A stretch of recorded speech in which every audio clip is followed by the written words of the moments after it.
retour sur le plateau et on va de nouveau être dans les municipales puisque nous allons accueillir cette fois-ci une candidate, c'est politique.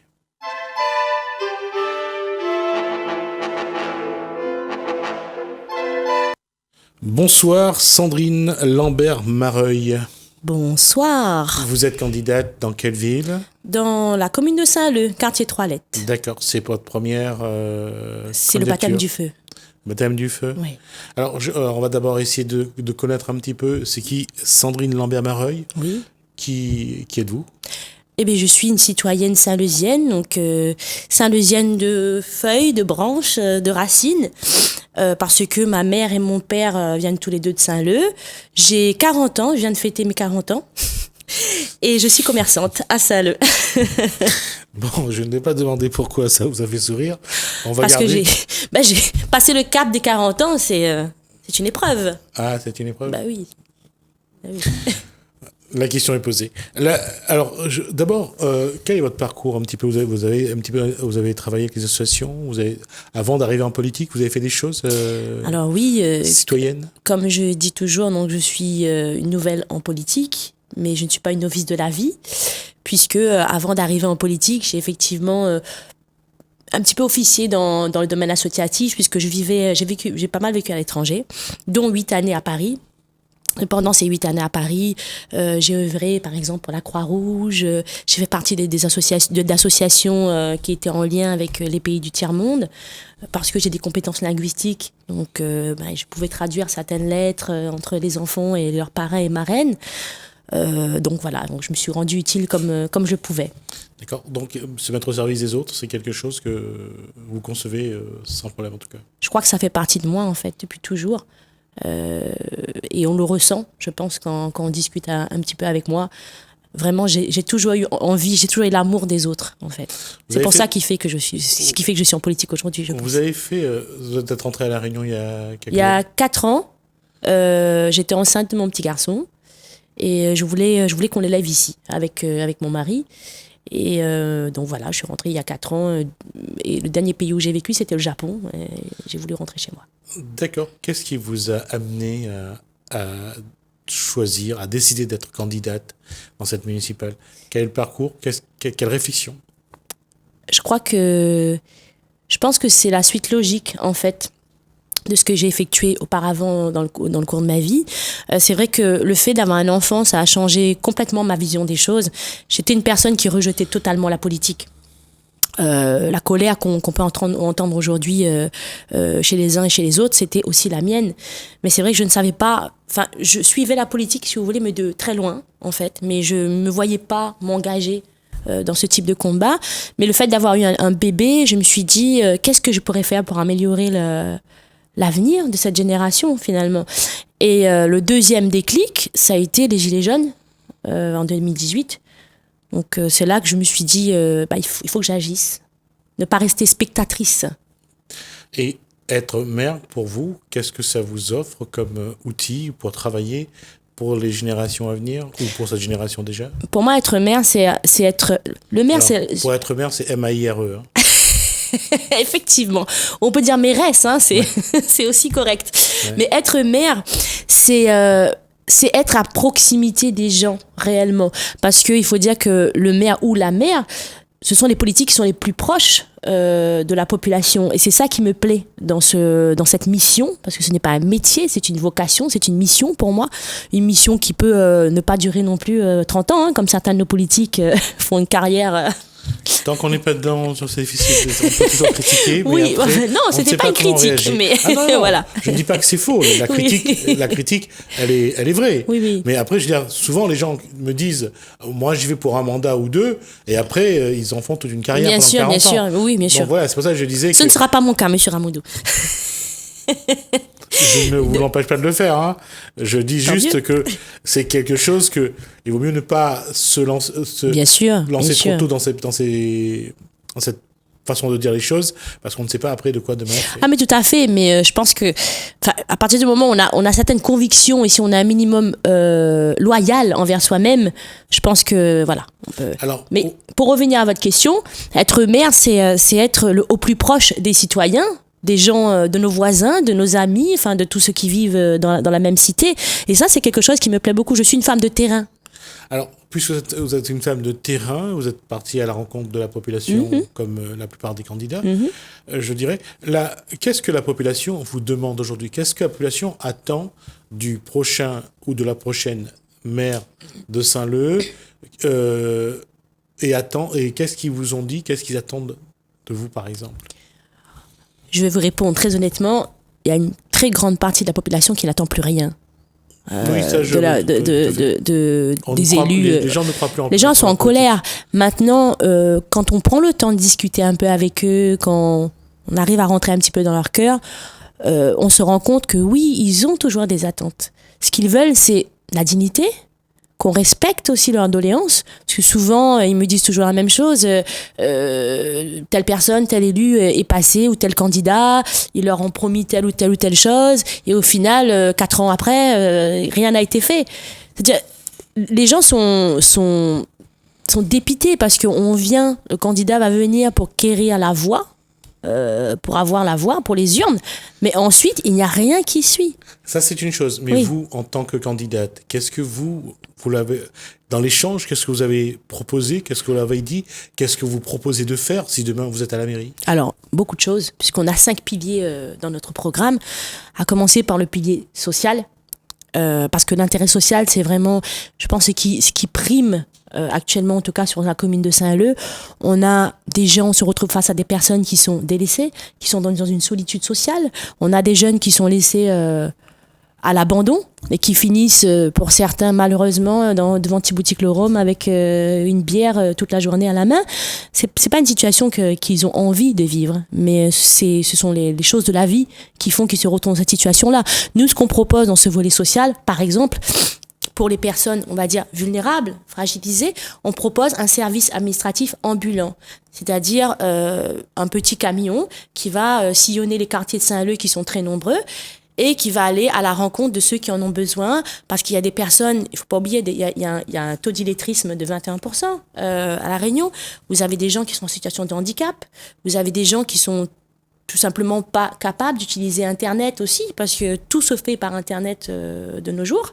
Il y a des gens qui ne vont pas pouvoir faire un courrier correctement. Nous, on propose justement ce service administratif, mais comme je dis toujours, on ne va pas arriver chez les gens, faire le courrier et repartir direct. Non, il faut aussi qu'il y ait un échange. C'est-à-dire qu'il y a des gens ils ont besoin d'avoir une présence. Vous voyez, il y a des gens seuls. Et ça me fait mal quand je vois ça, réellement. Ça, ce n'est qu'une petite partie de notre volet social.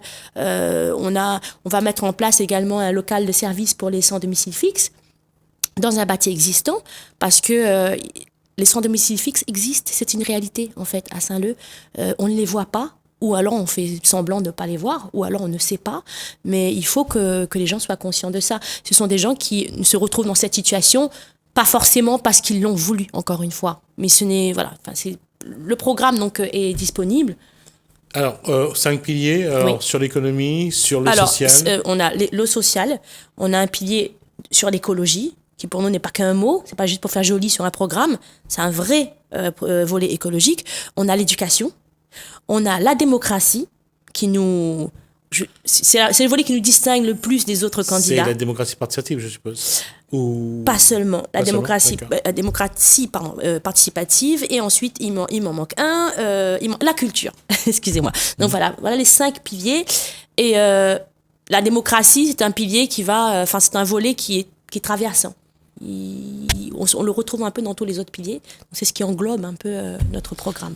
Alors, justement, est-ce que vous pouvez nous donner quelques éléments de ce programme qui répondent aux attentes de la population de Saint-Leu aujourd'hui? Eh bien déjà, comme j'ai dit tout à l'heure, moi j'ai parlé des Gilets jaunes, de la crise Gilets jaunes.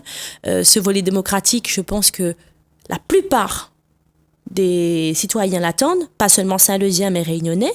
Ce volet démocratique, donc dans ce volet démocratique, on va mettre en place le référendum d'initiative citoyenne, qui a été une demande forte des Gilets jaunes, par exemple. Les gens, ils ont envie, ils ont besoin de participer au projet de la commune. Je veux dire, la plupart du temps, quand je suis sur le terrain, les gens nous disent, mais oui, mais on a décidé de construire une piscine, on ne nous a pas demandé notre avis. On a décidé de monter une médiathèque qui n'est toujours pas ouverte, on ne nous a pas demandé notre avis. Il y a une marina qui va sortir de terre bientôt, ou de mer plutôt. On ne nous a pas demandé notre avis. Et c'est vrai que demander l'avis... Alors, il y a des personnes qui vont dire, oui, mais on nous demande déjà notre avis parce qu'on vote. Mais ce n'est pas suffisant. Il faut aller plus loin que ça. Alors, donc, je reviens à ma question, la démocratie participative. Tout à fait. C'est ce qu'il faut mettre en place? Bien sûr. Mais pas seulement. Il y a aussi... ça rentre aussi dans le principe de démocratie participative. Nous, ce qu'on va mettre en place, c'est un système avec une assemblée citoyenne dans les quartiers, composée uniquement de personnes volontaires, de citoyens et citoyennes volontaires, et pas d'élus. Et cette assemblée citoyenne aura un impact au conseil municipal, pourra réellement porter les doléances au conseil municipal. Parce que le problème qui se pose aujourd'hui, quand moi je me balade dans les quartiers, les gens me disent « Ah oui, mais madame, ne connaît même pas qui est l'élu de quartier. » C'est pas normal. C'est absolument pas normal. C'est inadmissible que des élus de quartier puissent juste prendre l'indemnité qui va avec et ne pas aller à la rencontre des citoyens. Nous, on ne veut pas de ça. On sera une équipe de terrain avant et après les élections. Aujourd'hui, sur par exemple les projets structurants à Saint-Leu, qu'est-ce qu'il faudrait faire? Je pense que en termes de structure, déjà réaménager le centre-ville. Alors, réaménager le centre-ville, c'est-à-dire, c'est surtout la circulation qu'il faut revoir? La circulation, mais pas seulement. Alors, je vais vous expliquer, c'est un projet que nous avons, mûrement réfléchi. Saint-Leu, on a déjà testé Saint-Leu au centre-ville en sens unique. Ça a été mal testé. Ça a été testé une fois. Ça a été testé une fois. Ouais. Bon, ça a été provisoire, mais ça n'a pas été fait de la bonne manière. Nous, ce qu'on propose réellement, c'est effectivement remettre en place, réessayer effectivement ce centre-ville en sens unique. D'accord. Avec Saint-Leu, Saint-Pierre ou Saint-Pierre Saint-Denis, Saint-Pierre, en sens unique. D'accord. Voilà. Dans l'autre sens, Saint-Pierre, Saint-Denis, en double sens. Et donc, pas seulement ce centre-ville en sens unique, ce sens unique permettra non seulement de pouvoir développer une vraie piste cyclable, parce qu'aujourd'hui, c'est impossible de circuler sur les trottoirs de Saint-Leu. Moi, j'ai une boutique, je suis commerçante en centre-ville. Il n'y a tellement pas de place pour se garer que les voitures se garent sur les parkings, les poussettes... Ou sur le trottoir aussi. Pardon, sur les trottoirs, excusez-moi. Désolée. Donc, sur les trottoirs, les gens, les personnes âgées ne peuvent pas passer, les personnes en situation de handicap ne peuvent pas passer. Je veux dire, c'est inadmissible entre les trottinettes, les vélos, on ne peut pas circuler. Et donc, ça nuit aussi aux commerçants parce que les gens ne peuvent pas s'arrêter pour venir consommer, tout simplement, dans Saint-Leu. Et les commerçants, c'est une demande forte des commerçants. Je fais partie de l'association des commerçants de Saint-Leu. C'est une demande très, très forte qui n'a jamais été prise en compte par la municipalité, de mettre en place ce centre-ville en sens unique. Mais pas seulement. Donc, ce centre-ville en sens unique permettra également de faire des parkings, permettra de faire une voie cyclable et on va revégétaliser le centre-ville parce que c'est bien beau de mettre des panneaux publicitaires, mais il faut essayer de faire baisser la température au centre-ville. Il y a des personnes âgées qui n'arrivent plus à circuler au centre-ville à cause de la chaleur. Et d'un point de vue écologique, on a besoin d'arbres, on a vraiment besoin d'arbres. Et je rebondis aussi parce que Madame Bello, qui est notre soutien, qui est un de nos soutiens dans cette campagne municipale, a parlé hier justement du bassin TCO avec un projet de tram-train qui irait donc jusque Saint-Leu. Et donc du coup... Qui partirait d'où? Du port. D'accord. Du port jusque Saint-Leu. Donc sur le territoire du TCO. Exact. Et ben on pourrait travailler ce sera la continuité en fait avec ce centre-ville en sens unique et ça permettra aussi de mieux desservir les hauts. Donc on compte travailler main dans la main avec Madame Bello en ce sens. Ça c'est un sujet que l'ancien maire Thierry Robert avait mis en avant, c'est-à-dire un téléphérique. Plus ça a été repris par plusieurs candidats. Vous sur ce point? Absolument pas. Je pense que c'est un projet qui, dans les années à venir, peut être réalisable. Mais je pense qu'actuellement, on a d'autres priorités que de dire je vais mettre 2 ou 3 téléphériques. Je pense que pour l'instant, même si c'est un moyen effectivement de transport qui est écologique et qui va permettre de fluidifier, etc., je pense qu'on n'en est pas encore là. Il faudrait réfléchir pour les années à venir. Simplement. Le tourisme est un des points forts de Saint-Leu. Enfin, du moins, on le voit par la mer. Il y a des années de ça, il y avait le surf. Tout à fait. Il y a eu le Yop Pro, je crois, qui a eu lieu à Saint-Leu. Il y avait des compétitions juste en face du restaurant de ma mère à Saint-Leu. Oui, il y avait je sais, pour avoir couvert ces événements sportifs. Il y avait ces grands événements. Il y a aussi les grands événements avec je trouve plus le parapente. nom. Le parapente également. Oui, Je crois qu'il y a eu une étape de la Coupe du Monde. Tout à fait. À Saint-Leu. Est-ce que c'était l'âge d'or? On va dire. Qu'est-ce qui fait qu'aujourd'hui, Saint-Leu a perdu? Vous avez perdu également au niveau culturel. Vous avez perdu quelques... Le sac il faut. Le sac il faut, entre autres. Ouais. Quelques événements importants. Est-ce qu'on peut restaurer un petit peu cette grandeur culturelle et sportive? Alors, la grandeur, pour parler de la grandeur culturelle, justement, dans le volet culturel qu'on défend. Et quand je dis ça, je pense également à votre équipe de volleyball. Oui, tout à fait, BC. J'étais joueuse aussi, fut un temps. Ouais. Vous voyez. Bon, dans mon jeune temps, hein, voilà, on va dire ça comme ça. Mais en ce qui concerne la culture, oui, il y a des choses qui ont disparu malheureusement de la circulation, on va dire, à Saint-Leu. Avant, dans les années d'or, on va dire, on avait la fête de l'eau, on avait la fête Pongol. C'était des fêtes, c'était des événements culturels qui répondaient à l'authenticité de Saint-Leu. Nous, on a vraiment envie de remettre ça au goût du jour parce que, comme on dit toujours, si on ne connaît pas où ça sort, on ne connaît pas où ça va. Et ce type d'événement-là va nous permettre de sauvegarder notre héritage. Parce que si ça continue comme cela, on va totalement le perdre. En ce qui concerne effectivement tous ces événements sportifs, parapente et le surf surtout, donc c'est un sujet très sensible, à Saint-Leu, effectivement, on est en période de crise, mais depuis quelques bonnes années déjà. Ouais, je pense que il est vain de croire que Saint-Leu pourra trouver une solution à la crise requin. Saint-Leu seul ne peut pas trouver une solution à cette crise requin. On est bien d'accord. Il faut que Saint-Leu travaille de pair avec toutes les communes concernées, toutes les communes de l'Ouest déjà, qu'on arrive à travailler ensemble pour trouver une solution. Et je dis, pourquoi aller chercher des moyens technologiques quand on a des moyens humains? Pourquoi ne pas privilégier, par exemple, le fait de mettre une vigie humaine dans l'eau? Ce serait déjà quelque chose de fait. Parce qu'on a quand même dépensé plus de 7 millions d'euros dans cette crise requin sans trouver de réponse valable, parce que je pense qu'on n'a pas cherché du bon côté. Ensuite, au niveau des causes, je dirais qu'il y a beaucoup de facteurs, basculement des eaux, réserves marines, enfin, les facteurs sont multiples. Je ne suis pas spécialiste du tout de la crise requin, mais on compte bien travailler là-dessus, parce que Saint-Leu est une ville également balnéaire, et pas seulement rurale. Il y a une forte demande et il y a une grande colère chez une certaine population saint-leusienne. Quand on parle du PC, on parle aussi de vos artichauts en agriculture. L'agriculture a tendance à perdre du terrain, sans mauvais jeu de mots. À perdre du terrain, qui profite à qui? Je ne vais pas rentrer dans ce débat. Non, mais, la question ne vous visait pas à vous. Hein. Non, j'accepte la question, mais je ne peux pas répondre. Mais bien sûr, je comprends tout à fait. Saint-Leu, en fait, la politique saint-leusienne est assez étrange, puisque le développement de Saint-Leu se fait, mais pas de la bonne manière. On construit et on construit encore et encore. On construit des résidences avec des appartements défiscalisables, à tout va, qui sont vides en plus. Je préférais qu'on construise des vrais logements sociaux, qui correspondent aux vraies normes des logements sociaux. Façon, mais forcément, donc on perd du terrain. Et au-delà de ça, les agriculteurs ne sont pas aidés non plus. Donc, on perd au niveau de logement à La Réunion, quelles que soient les communes, tout le monde préfère investir dans du résidentiel plutôt que dans du logement social. Parce que ça amène un public qui se retrouve au CCAS, ça amène pas de l'argent en taxes foncières. C'est pour ça que... Pourquoi toujours privilégier ceux qui vont amener de l'argent en taxes foncières? Il n'y a pas que l'argent qui compte. C'est l'intérêt de la personne qui compte. C'est ça qu'on porte aussi dans notre programme. Je veux dire, quand je parle de logements sociaux, vous avez des gens qui travaillent, qui habitent aussi dans les logements sociaux. Ce ne sont pas que des gens qui sont des rebuts de la société. Ce ne sont pas des rebuts de la société qui vivent dans les logements sociaux. Un logement social peut être... plus de logements sociaux doivent être faits à Saint-Leu. Ça, c'est clair et net. On n'en a pas assez. Maintenant, il faut arrêter avec cette manie, en fait, de vouloir diviser la population. On est pour la mixité sociale. Et oui, s'il y a des gens qui vont au CCAS, je ne vois pas où est le problème, en fait. Non, c'est pas le problème, c'est qu'aujourd'hui, je veux dire, il y a des préférences pour les maires qui sont en place, la plupart des maires qui sont en place. Oui, parce qu'ils veulent s'enrichir, c'est tout.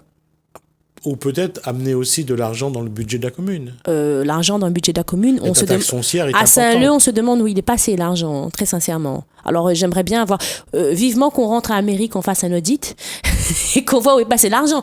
Parce que si tout cet argent est passé dans la commune, on se demande pourquoi il y a encore des familles qui appellent à l'aide, au secours sur Orkanote Litchi ou sur Freedom, ou qui sont là à dire on ne nous aide pas pour nos proches qui partent en métropole quand ils sont malades et autres. Enfin, des exemples, on en a plein. Où est passé l'argent? D'accord. Alors, c'est une question à laquelle vous allez répondre. Je vous accorde un peu de temps, quelques secondes, pour parler aux Saint-Leuciens et aux C'est déjà Saint-Leuciennes. fini? Oui, on arrive déjà on arrive à la fin de notre échange. Citoyennes et citoyens de Saint-Leu, l'heure est venue d'opérer un changement radical dans notre commune. Sondez votre âme. Demandez-vous si les pouvoirs qui ont été en place jusqu'ici ont contribué à l'épanouissement de la commune et de nous tous qui y vivons. Demandez-vous si vous êtes disposés à endurer cela pendant encore 6 années. 6 années, c'est long, c'est très long. Quand on a voté Macron, on n'a pas réfléchi aux conséquences. Aujourd'hui, on en paye le prix fort. Ne faisons plus la même erreur. Demandez-vous si vous ne valez pas mieux qu'une personne qui cherche à vous acheter avec des promesses qu'elle ne tiendra pas de toute façon, et on le sait, ou avec un petit billet par-ci par-là. Parce qu'en faisant ça, c'est nos dignités que Banaï achète. Votez pour Claire Demoun. Voter pour Sandrine Lambert-Mareuil, c'est voter pour nous toutes, c'est choisir la transparence. C'est en finir une fois pour toutes avec le macrotage à Saint-Leu. C'est penser à l'intérêt de Moon avant l'intérêt du portefeuille. C'est voter pour des gens neufs en politique, des gens neufs mais compétents et qui prouveront pendant cette mandature que vous avez eu raison de leur faire confiance. Merci beaucoup. Merci Sandrine Lambert-Mareuil. Merci donc pour cet échange. Merci à vous de nous avoir suivis. Merci Hélène, merci François. Je vous dis à demain.